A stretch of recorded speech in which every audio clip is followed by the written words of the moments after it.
केवळ आश्वासनाचा पूर या भारतीय जनता पार्टीने पूर्ण ठिकाणी आणलेला आहे। एवढेच नाही, फडणवीसजी साहेबांनी सांगितले होते की वाहनचा प्रश्न जो आहे, वाहनचा एक बूंद पाणी इतर जाऊ देणार नाही।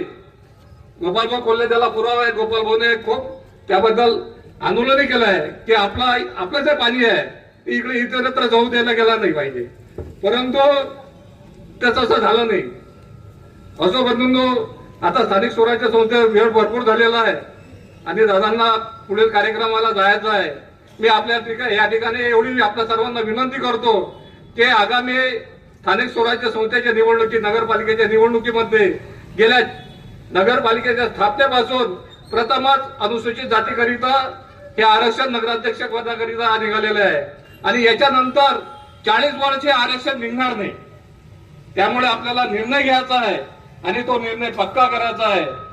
येणाऱ्या निवडणुकीत वंचित बहुजन आघाडीची सत्ता या तेलारा नगरपालिकेमध्ये कशी स्थापन होईल आणि आपला नगराध्यक्ष जास्तीत जास्त मताधिकारांनी कसा निवडून येईल यासाठी सर्वांनी प्रामाणिकपणे प्रयत्न करण्याची गरज आहे।